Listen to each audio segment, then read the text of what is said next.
Hello Aqua friends, welcome to my channel. My name is Nicole and I am very excited for fall. We got this beautiful sun backlit forest that we're going to do today, and it does have some very earthy warm colors that remind me of fall. So let's get started. To portray this beautiful light, the first thing that we're going to do is wet on wet technique, and I'm wetting this paper really well. I'm using rough arches paper, 140-pound paper. So starting off with my raw sienna and bringing in those warm colors. And of course, everything is going to be flowing towards your focal point so that you get the proper perspective. My focal point is pretty much right in the middle of the paper there, where I do see some sun-dabbled leaves in the background. I'm just kind of hitting those spots with my yellow. Now this really bright yellow that I have is my Aussie red gold, and it is a extremely bright jewel tone school bus yellow that's just gorgeous, and is one of my favorite colors. So of course I'm going to use that to portray this light in the forest. So we're doing the background all in one go and bringing those light rays up into the top part of the forest as well, so that it has a cohesive background. I actually tried painting it a few different ways, and I found this was the best way. When I tried to do the top part of the trees and the sun rays separately, it looked disconjointed. So I really liked the way this came out by doing your background layer first. So the other fallish colors that I'm bringing into the mix here are, of course, my burnt sienna and some sepia. And notice that I keep going over all these different areas and my paper is staying wet a really long time. Now, if your paper starts to dry on you, I find that a fine mist spray bottle does wonders to get that back and gives you more time.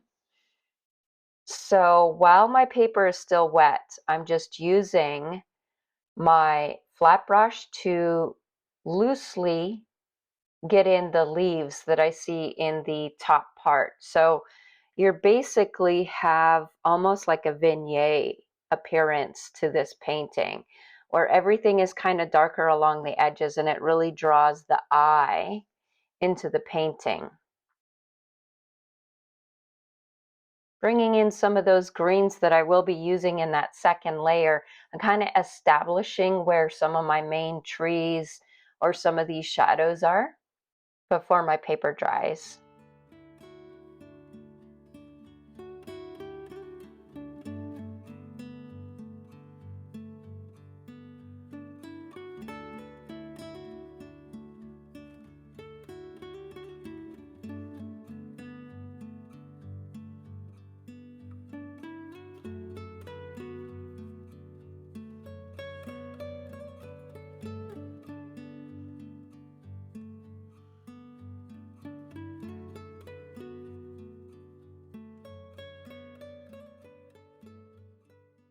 Getting off a few distant of the tree trunks and some of these branches that I want softer, because when you do them wet on wet, there'll be a softer appearance.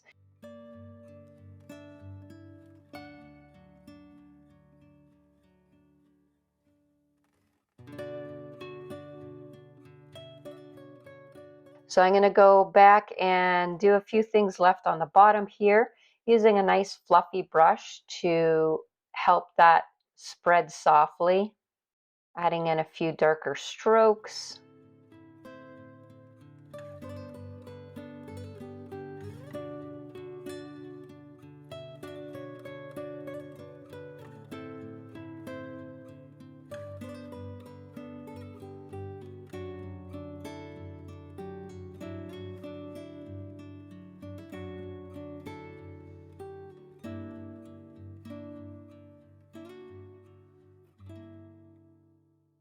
Now for some textural effects, you can drop in some drops of water, which that's what I'm doing. I'm also using a toothbrush to get some finer sprays.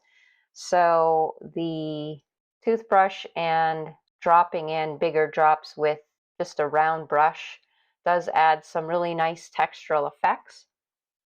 You're going to let your whole painting dry, and then we're going to come in and work on the main trees and the foliage. That's what the whole second layer is going to be about here. Some of the trees are in that really bright light, and so to portray that, I do find it helpful to kind of draw in my tree trunk with water and then drop in the colors, because I can do it really lightly. I'm not committing to it with just a really dark tree trunk right away, especially the ones that are in the light. And I can drop in darker spots where the light isn't shining as bright. So it really makes it look like the light is coming through there. Towards the top where I'm going to have a lot of foliage and it's going to be darker, I can go ahead and add more burnt sienna and sepia to the top part of the tree trunk. While your tree is still wet is a great time to use your script liner brush and add in any branches. And actually, the more branches that you add, the more interesting your painting will be and the more realistic it'll look.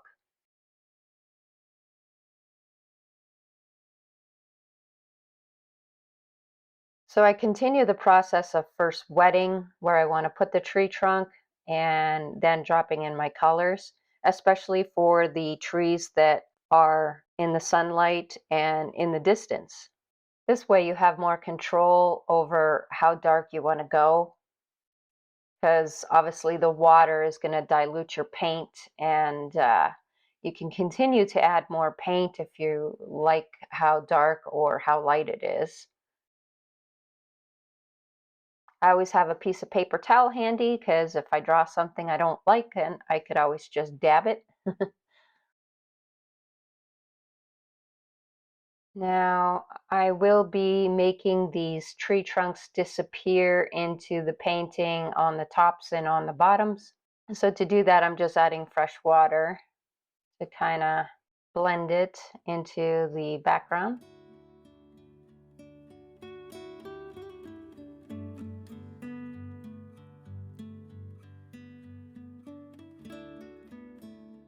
These trees that are the darkest, I'm not pre-wetting those ones, simply because they're in the foreground quite a bit and they need to be really dark.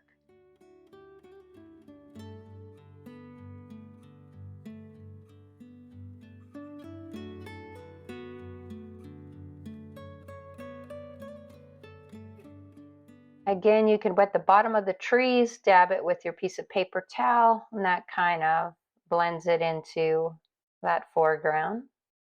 In the reference photo, you'll notice that some of the tree trunks are more golden or brown, a golden brown versus the dark brown. And that's just because of the way the light is hitting the tree trunks, and some are in the distance. And so I am portraying those different colors and changing up the colors of my tree trunks. When you do the distant trees, you want to have a very watery mixture, very light in color to portray that they are off in the distance.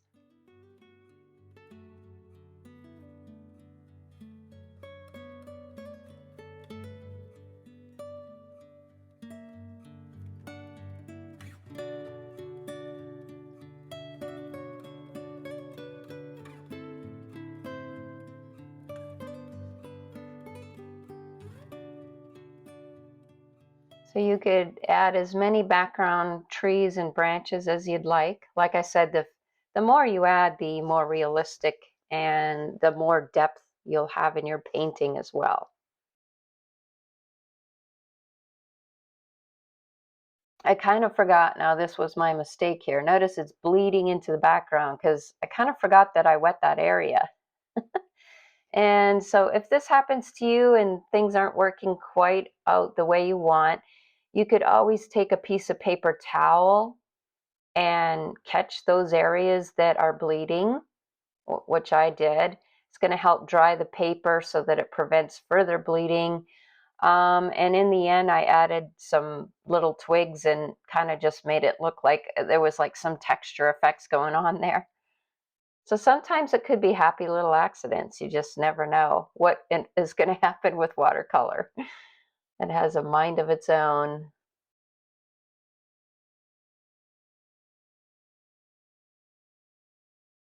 Okay, so now comes the fun part. This can be the last part here is the leaves, the foliage.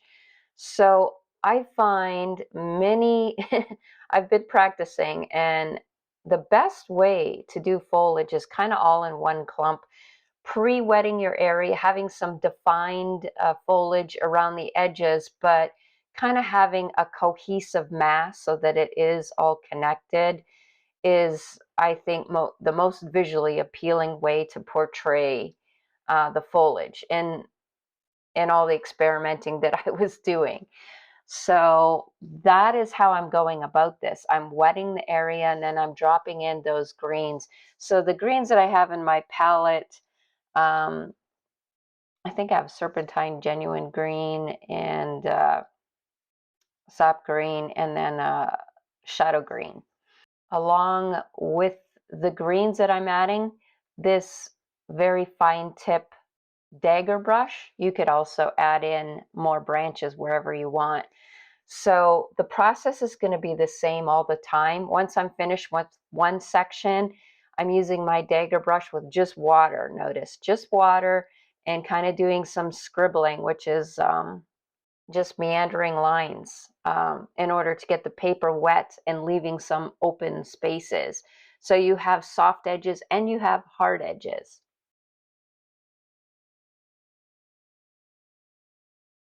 Now I have to try to match the value of the shadows on the ground in the foreground to the top of the trees here too, have to be around the same value to create that vignette effect and make the light look brighter.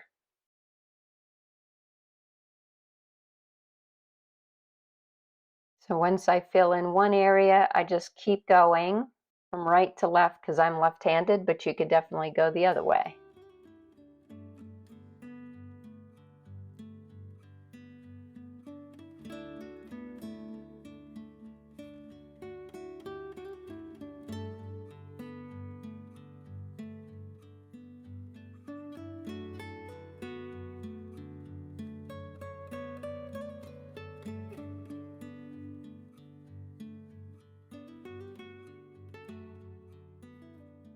You could spray your paper if it's starting to dry so that you do have some blending on the top there.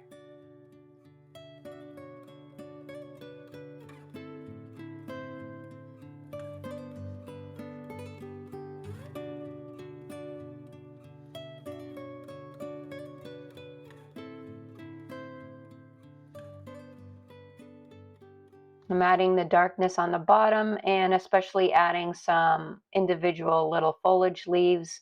It adds some texture and some very much needed detail to this composition.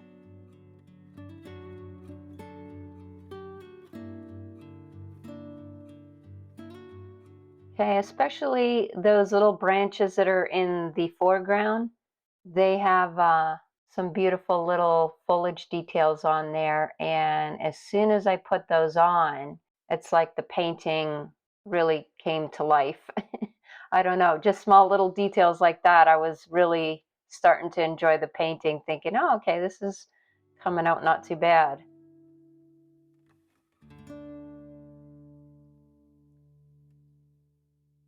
All right, so once you're happy with that, sign your painting. You guys just created a masterpiece. Congratulations.